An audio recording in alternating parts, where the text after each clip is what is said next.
Guys, so ngayon nasa Terminal 2 tayo ng NAIA.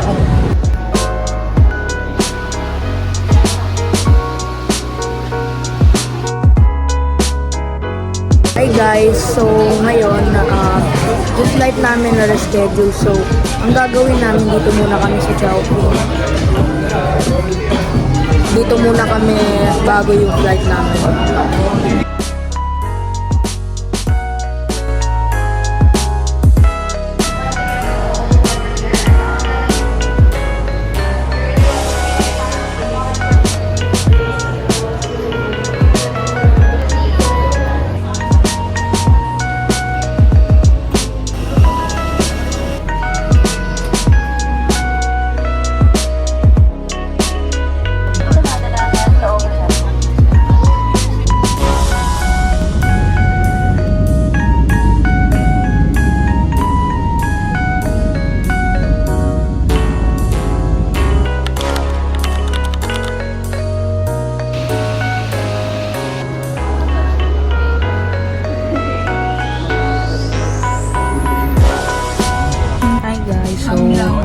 Kakalabas lang namin ng airport.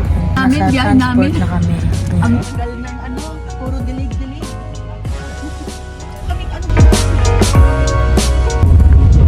So, Andre, kamusta yung flight? Nakakailog. Buong flight gusto ko matulog. Sobrang hilog. Aray ko. Paano panihilo? Sobrang gusto ko matulog. Yung pag naman, yung pang-lando. Lando? Okay lang siguro. Mas malala yung take off. Tama. Kahit ako nahilo ako, pero unti lang. Siya mas malala yung hilo niya. Pero ang lamig sa aeroplano. So, yun lang. Saan tayo pupunta ngayon? Punta na kami sa accommodation namin.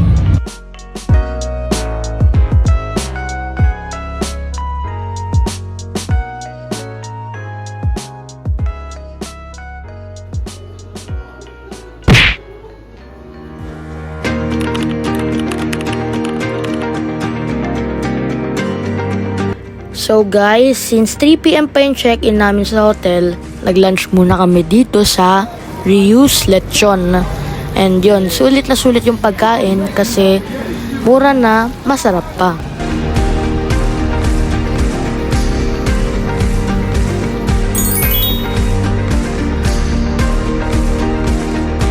Ayan guys, quick room tour lang tayo dito sa hotel namin. And we will stay here for 4 days and 3 nights.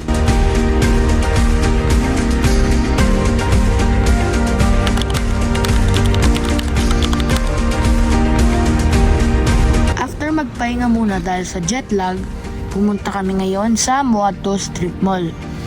This place is a beachfront strip na may different restaurants and small shops.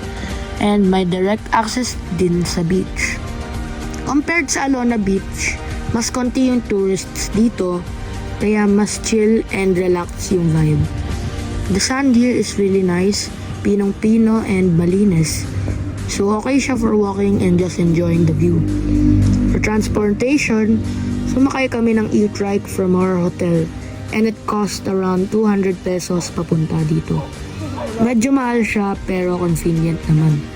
Yung restaurants dito, marami kang options, pero most of them are a bit pricey. So, medyo kailangan pag-isipan kung saan kakain. Overall, if you want a quieter place to chill near the beach, this is a good spot to visit.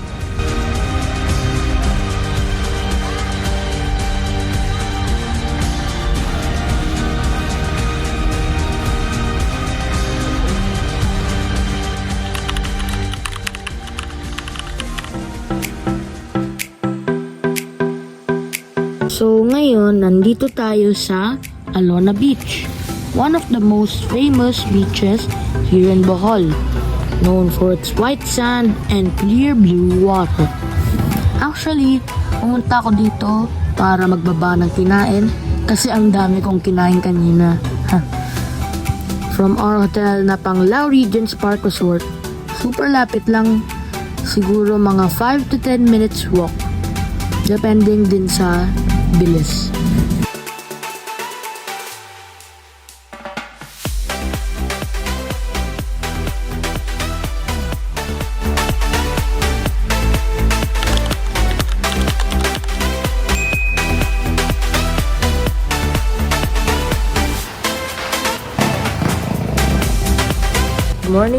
guys, so day 2 namin ngayon dito sa Bohol and breakfast namin ngayon dito sa Chada Resto Bar. And this is a complimentary breakfast promo sa aming accommodation.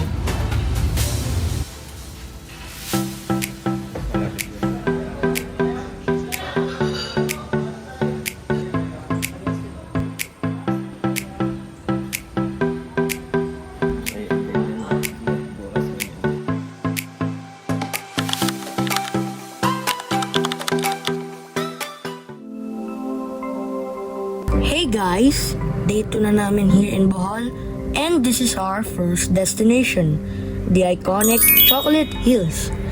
So, quick facts. The Chocolate Hills are made up of more than 1,000 hills, around 1,268 to be exact, and they turn brown during the dry season. Kaya sila tinatawag na Chocolate Hills. These hills are spread across different towns in Bohol, gaya ng Carmen, Batuan, and Sagbayan. And today, kasama namin ang tour guide namin, si Kuya Kevin, who's helping us explore and understand more about this place. Super unique talaga ng view dito, kaya definitely a must visit when you're in Bohol. Quick side trip lang tayo after the Chocolate Hills. Nandito tayo sa Ship House. Built around 2014, it's a ship-shaped house with rooms, a viewing deck, and even a small restaurant inside. Kaya super unique and worth a quick stop. Now for the next trip, pupunta naman kami sa isang place na may mga endangered tarsiers. Super excited ko na kasi first time ko sila makikita. Ayan guys, so ngayon nasa Bohol Tarsier Conservation Area tayo ngayon and naglalakad na tayo para makita natin ang mga tarsier. So itong Bohol Tarsier Conservation Area, located in Corella, Bohol, is home to one of the smallest primates in the world, the Philippine tarsier. Grabe ang liit nila, kasyang-kasya sa kamay ko. Fun fact, their eyes are actually bigger than their brain. Kaya ganun sila ka-wide-eyed. This helps them see really well at night kasi nocturnal sila. Pero sadly, endangered na sila because of habitat loss and stress from too much human interaction.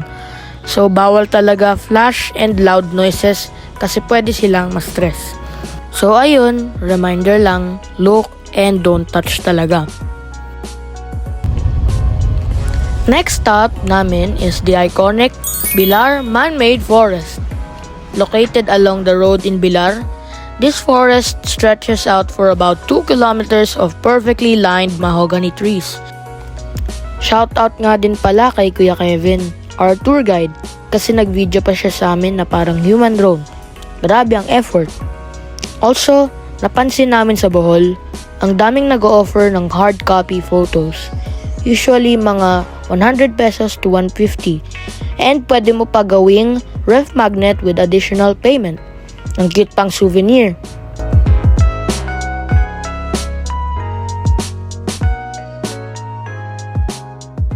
Next destination namin is the famous Lobok River Floating Restaurant, located in Lobok. Isa sa mga pinaka-relaxing experiences dito sa Bohol.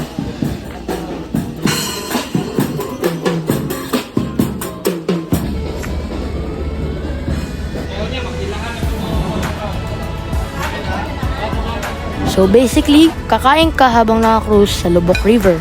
Ang peaceful ng paligid, puro greenery and calm water. Sobrang ganda ng view. Kaya sobrang naaaliw yung mga tao dito sa music kasi may live performers habang kumakain ka. May kumakanta, may tumutugtog, and minsan napapasabay ka na lang din sa vibes. Part din ito ng local culture nila. Ipinapakita nila yung traditional Filipino music and dances. Kaya hindi lang din siya pagkain, parang cultural experience na rin. And highlight talaga yung mga Gotoson Balsa performers. Sila yung mga dancers na nakastop over sa river. Sobrang lively nila, and yes, sumayaw din kami with them. Sobrang saya and unforgettable experience talaga.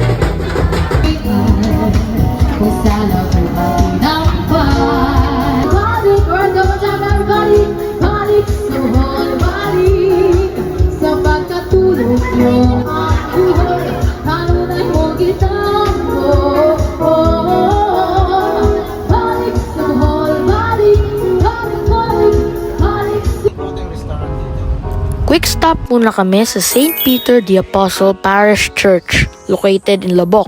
Classic old church vibes and super peaceful ng paligid.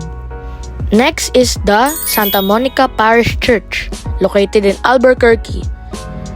Then, the famous Baclayon Church located in Baclayon, Bohol. One of the oldest stone churches in the Philippines, built way back in the Spanish era. Next destination naman namin is the Blood Compact Shrine, located in Tagbilaran City. Dito naganap yung sandugo o blood compact between Miguel Lopez de Legazpi and Datu Sikatuna noong 1565.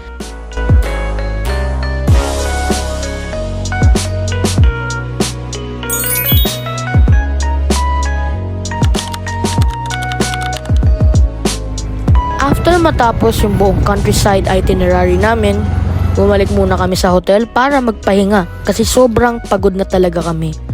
Pero since medyo maaga pa naman, naisip namin na sayang yung oras.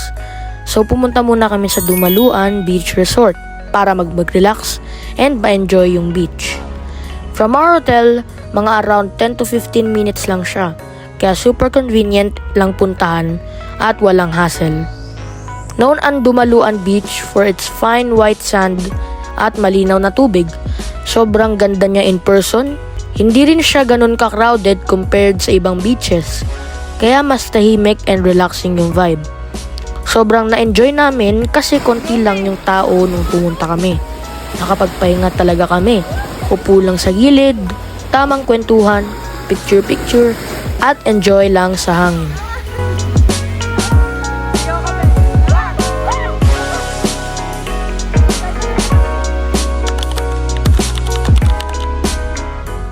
After nun, balak sana namin kumain sa Dumaluan.